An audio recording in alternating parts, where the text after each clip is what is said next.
Hello everybody, welcome to jurycentral.com online classes for law exams. So today I will be discussing with you the landmark judgments given by retired Chief Justice of India S.A. Bobde. So let us start. So the first one is M. Siddique versus Mahant Suresh Das, also known as Ram Janmabhoomi Temple verdict. It was held in the year 2020, in which the five-judge bench of Ranjan Gogoi, Chief Justice S.A. Bobde, Dr. D.Y. Chandrachud, Ashok Bhushan and S. Abdul Nazir, justices sat down to finally put an end to the Ayodhya title dispute and unanimously held that the disputed land is to be given to trust for construction of Ram Mandir. In an effort to balance the interest of both the parties involved, the court directed that a suitable plot of 5 acres must be granted to Sunni Waqf Board to set up a mosque. The next one is K.S. Putta Swamy versus Union of India, also known as privacy case, and it has given by 9-judge bench of Supreme Court held in the year 2017. Mr. Bobde was also part of this judgment. So let us see. Justice Bobde was also a part of the 9-judge bench that delivered a landmark judgment which unanimously held that the right to privacy is protected as an intrinsic part of the right to life and personal liberty under Article 21, and as a part of the freedoms granted by Part 3 of the Constitution. It was observed that right to privacy forms an intrinsic part of Article 21 and freedoms granted in Part 3. It permeates core of preambular philosophy underlying liberty and dignity as also a human concepts of life and personal liberty enshrined in Article 21 and wide-ranging um, freedoms guaranteed under Part 3 considered essential for meaningful human existence. Next one is Jindal Stainless Steel Limited versus State of Haryana. This has been held in the year 2017, and this is also a 9-judge bench Supreme Court judgment in which by a ratio of 7:2 upheld the validity of the entry tax imposed by the states on goods imported from other states.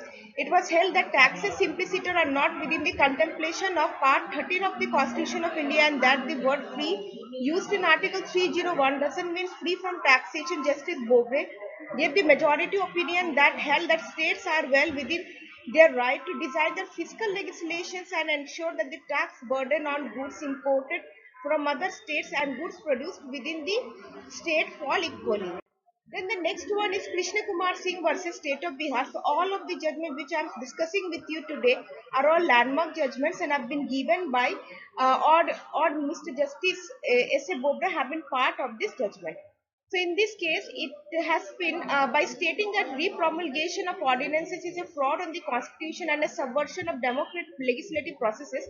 The 7-judge bench held that ordinance making power doesn't constitute the president or the governor into a parallel source of law making or an independent legislative authority. Justice S.A. Bobde was part of the majority opinion.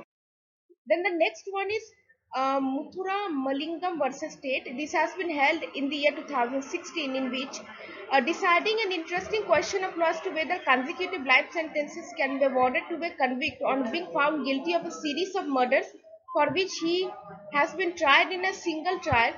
The 5-judge bench of T.S. Thakur, Chief Justice Fakir Muhammad Ibrahim Khalifullah, A.K. Sikri, S.A. Bobde and R. Bhanumati justices answered the question in negative and held that while multiple sentences for imprisonment for life can be awarded for multiple murders or other offences punishable with imprisonment for life, the life sentences so awarded cannot be directed to run consecutively. So in this case, it has been held by the Supreme Court that once a person is convicted under life imprisonment for multiple offences, so all the life imprisonment cannot be run consecutively. That means at the same time. Then Attorney General for India versus Satish, this has been held in the case of 2021. In this case, the 3-judge bench of S.A. Bobde, Chief Justice, and A.S. Bopanna and V. Ramasubramaniam justices state the controversial Bombay High Court judgment whereas the High Court had acquitted the accused under Section 8 of the POCSO Act 2012 on the ground that the accused had no sexual intent in committing the offence under the POCSO Act because there was no direct physical contact, that is skin to skin. The next one is Rakesh Vaishnav versus Union of India. This has been held in the year 2021. So in this case, the controversial farm laws has been stayed. So the 3-judge bench of S.A. Bobde, Chief Justice, and A.S. Bopanna and V. Ramasubramaniam justices stays the implementation of farm laws until further orders.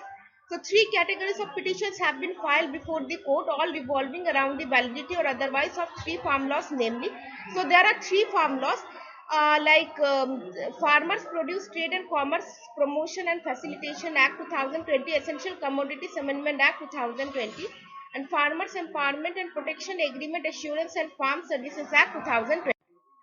So this has been the end of the slide. I'm very sorry about the music that is coming from my background. I can't do anything because I'm sitting at a place, and this is actually not a lawyer's place, but it is actually a fish market. So I'm sorry for the music, the noise that is coming from background. So I hope you all have liked this session. Do not forget to like, share, and subscribe to the channel, and give a big thumbs up to this video. Thank you.